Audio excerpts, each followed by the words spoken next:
Hallo und willkommen zu unserer Serie Mein Laptop von innen. Hier möchte ich euch in einem schnellen Überblick zeigen, wie ihr den Akku tauscht und wie ihr an die wichtigsten Komponenten herankommt, wie SSD, RAM, Lüfter. Ich zeige euch dabei das Innenleben des Laptops. Ich zeige euch auch, was es an Tipps und Tricks noch gibt, was ihr vielleicht beachten müsst. Und dass es im Grunde genommen nicht so schwer ist, einen Laptop aufzuschrauben und an die einzelnen Komponenten heranzukommen. Legen wir los.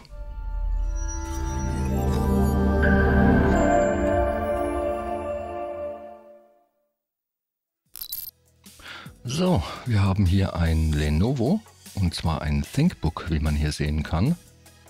Und ich zeige euch auch gleich, wie ihr an die genaue Modellnummer herankommt. Aber zuallererst trennen wir mal das Laptop vom Ladekabel. Die genaue Modellnummer finden wir bei diesem Gerät auf der Rückseite.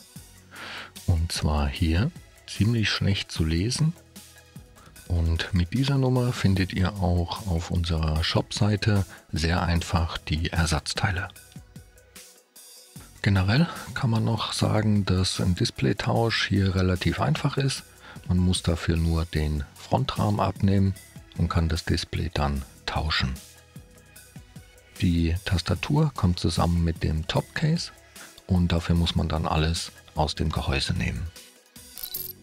So, um das Laptop jetzt zu öffnen, muss man diese Schrauben hier lösen. Ich blende euch die auch im Bild ein. Zum Öffnen habe ich hier ein Universalwerkzeugset benutzt. Da sind alle gängigen Schrauben und auch Aufsätze mit dabei, sehr praktisch. Ich verlinke euch das auch in der Videobeschreibung, falls ihr da Interesse habt. Und als Aufsatz nehme ich hier einen Kreuzschraubendreher und zwar ein PH0. So, dann wollen wir mal schauen, wo genau das Gehäuse eigentlich mit der Gehäuseunterseite verbunden ist. Denn da müssen wir dann rein, um es aufzuhebeln. Und hier zum Beispiel kann man die Trennlinie ganz gut sehen. Und auch hier erkennt man ziemlich gut, wo die Verbindungslinie zwischen Gehäuse und Gehäuseunterseite verläuft. Auf der Seite hier muss man übrigens ein bisschen aufpassen, weil die Kopfhörerbuchse in das Gehäuse eingehakt ist. Das heißt, hier auf jeden Fall von der anderen Seite anfangen, damit man dann die Unterseite über diese Buchse drüber hebeln kann. Zum Aufmachen des Gerätes benutze ich hier einen dünnen, flachen Metallgegenstand. Und dann schaue ich mal, wo ich am besten reinkomme, um eine Öffnung zu kriegen. Und wie gesagt, auf jeden Fall nicht auf der Seite von der Kopfhörerbuchse anfangen. Deswegen fange ich hier jetzt auch einfach auf der gegenüberliegenden Seite an. Und dann versuche ich die Gehäuseunterseite ein bisschen nach oben zu hebeln. Mit ein bisschen Wackeln und hin und her rutschen funktioniert das immer ganz gut. Und ja, das laute Knacken gehört dazu. Das ist einfach, wenn die Unterseite aus den Einraststellen gelöst wird. Dann knackt und knirscht das manchmal, das ist aber normal. Da braucht man keine Angst zu haben, was kaputt zu machen.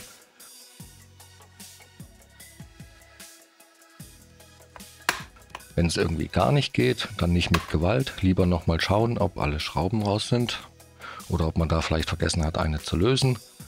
Und ja, dann kann man eigentlich auch schon mit der Hand meistens drunter fassen und das mit ein bisschen rütteln und hin und her bewegen einfach abziehen.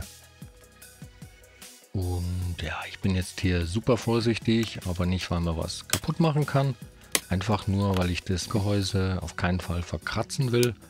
Das heißt, ich versuche möglichst gerade in die Öffnung reinzukommen und dann lediglich mit ein bisschen hoch und runter wippen, das dann zu öffnen. Und deswegen dauert das auch hier ein bisschen länger.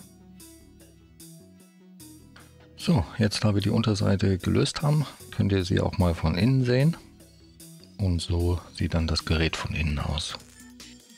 Gut, bevor wir jetzt irgendetwas weiteres machen, trennen wir aber auf jeden Fall erst einmal den Akku vom Mainboard, dass das Gerät auch wirklich keinen Strom mehr hat. Und den Akku sehen wir hier. Und da läuft das Kabel und der Stecker zum Mainboard. Bei diesem Gerät kann man den Stecker einfach rausziehen. Man kann den dazu auch am Kabelbund fassen und dann mit ein bisschen Wackeln einfach rausziehen. Der Stecker hat auch so eine kleine Ausbuchtung oben. Da kann man zur Not auch, wenn der besonders fest sitzt und nicht raus will, eine kleine Hilfe nehmen und den dann rausschieben. So, was können wir noch sehen? Wir sehen hier noch Platz für eine 2,5 Zoll Festplatte. Und in dem Fall ist hier auch das Adapterkabel schon mit dabei und hier am Mainboard verbunden. Wir sehen hier den RAM, der ist in dem Fall unter einer kleinen Metallabdeckung. Da ist die SSD, ebenfalls mit einer Abdeckung. Hier sehen wir den Lüfter und den Heatsink, der die CPU kühlt. Und auch die GPU, wenn hier ein Grafikchip verbaut ist. Das WLAN-Modul ist hier unter einem Klebeband. Das ist in dem Fall auch recht praktisch. Dadurch halten nämlich auch die Kabel besser. Gut, um jetzt den Akku zu tauschen, muss man nur diese Schrauben hier lösen. Wobei die in der Mitte oben etwas anders ist und auch gesondert aufbewahrt werden sollte. Danach kann man den Akku aus dem Gehäuse nehmen und die Kabel, die vor dem Akku entlang laufen, da rausfädeln und dann kann man den austauschen. Unter dem Akku sehen wir hier jetzt übrigens auch das Touchpad. Das lässt sich in dem Fall auch einzeln lösen. Und hier ist es so, dass man zwar an die linke Schraube rankommt, hier drüben, aber die andere Schraube unter dem Mainboard sitzt. Das heißt, das muss man komplett rausnehmen, um daran zu kommen. Danach muss man noch das Kabel trennen, das den Akku mit dem Mainboard verbindet. Und das ist hier mit einem Kippschalter verbunden. Den klappt man zuerst nach oben, nicht einfach dran ziehen.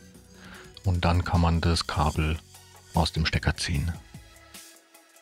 Beim Wiederverbinden nur darauf achten, dass das Kabel wieder richtig drin sitzt, bis zu dieser Linie, die man hier sehen kann.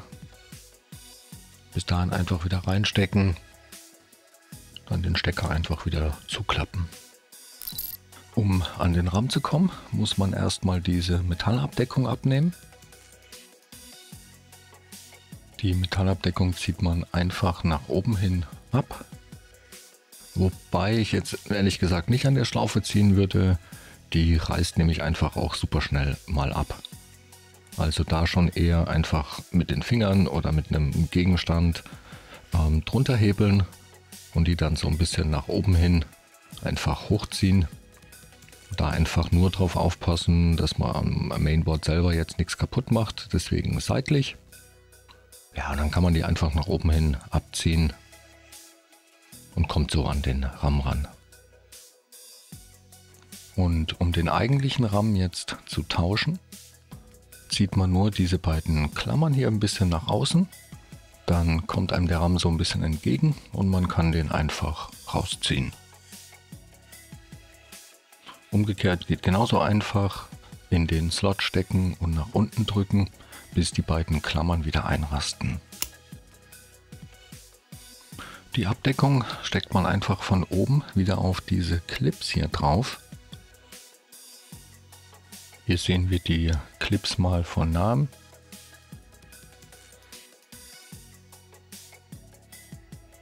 Und dann kann man die einfach nach unten hin wieder fest drauf drücken. Und ja, dann hat man das auch. So, hier sehen wir die SSD. Und um die auszutauschen, muss man nur diese Schraube hier lösen. Und dann kann man die SSD nach oben hebeln und aus dem Slot ziehen. Und das geht manchmal ein bisschen schwer, weil die hier so draufgeklebt ist. Und ja, die SSD selber ist eben in dieser Hülle, die man einfach abziehen kann. Was ich in dem Fall jetzt nicht mache, weil die einfach ordentlich verklebt ist und ich die jetzt auch einfach so lassen will. Der Einbau geht genauso einfach. Man steckt die neue SSD wieder in die Hülle, dann zurück in den Slot. Dann muss man sie nur ein bisschen nach unten drücken und kann sie wieder verschrauben. Den Lüfter kann man bei diesem Gerät auch einzeln tauschen. Dafür löst man diese Schrauben hier und muss noch das Kabel, das um den Lüfter herumläuft, aus der Führung fädeln. Auch das Lüfterkabel selber, welches den Lüfter mit dem Mainboard verbindet, muss man trennen. Und hier ist es so, dass die Kabel sehr dünn sind. Da sollte man also nicht direkt dran ziehen, eher versuchen, den Stecker seitlich zu fassen und dann mit ein bisschen hin und her rütteln rauszuziehen.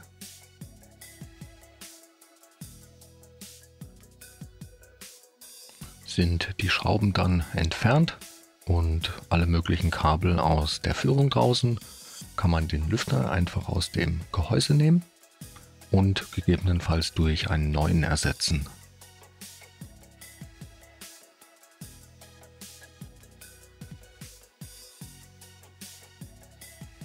Der Einbau funktioniert jetzt in umgekehrter Reihenfolge genauso wie der Ausbau.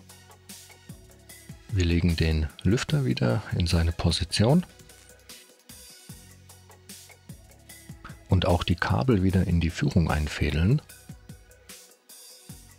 Das kann manchmal ein bisschen friemelig sein. Ich mache das jetzt hier mal im Schnelldurchlauf.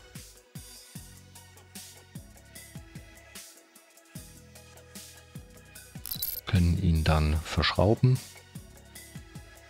Und ganz wichtig, natürlich nicht vergessen, am Ende das Lüfterkabel auch wieder mit dem Mainboard zu verbinden. Da auf jeden Fall darauf achten, dass das Kabel bzw. der Stecker richtig drin und fest sitzt, damit am Ende der Lüfter auch wieder richtig arbeitet. Und ja, schon hat man den Lüfter getauscht. Um den Akku jetzt wieder einzubauen, legt man den einfach wieder in das Gerät. Der ist passgenau, da gibt es nicht so viele Möglichkeiten. Dann auf jeden Fall die Kabel wieder in die Führung einfädeln, dass die nicht knicken oder sogar brechen. Und dann kann man den wieder festschrauben und am Ende natürlich nicht vergessen, den Stecker wieder zu verbinden. Da auf jeden Fall achten, dass der richtig drin steckt, damit das Laptop dann auch wieder Strom bekommt. So, um die Unterseite wieder zu verbinden, erinnern wir uns am Anfang, dass man die von der Seite, wo die Kopfhörerbuchse ist, so ein bisschen einhängen muss. Das heißt, ich hebel die so ein bisschen drüber, bis, wie man hier sehen kann, die Kopfhörerbuchse dann eben zur Unterseite ist. Und hier sieht man das recht gut. Und danach kann man die Unterseite einfach wieder fester draufdrücken. Auch in der Mitte, da gibt es auch viele Einraststellen. Ich gehe am Ende auch immer noch einmal um das Gerät herum. Schaue, dass wirklich nirgendwo mehr eine Öffnung zu sehen ist. Drücke alles wirklich zu. Ja, und dann muss man das nur noch verschrauben und hat es erledigt. So, das war es auch schon wieder für dieses Modell. Wenn ihr noch Fragen oder Anregungen habt, lasst uns gerne einen Kommentar da. Und ja, ich hoffe, das Video hat euch weitergeholfen und ich wünsche euch viel Spaß beim Schrauben. Bis zum nächsten Mal. Ciao.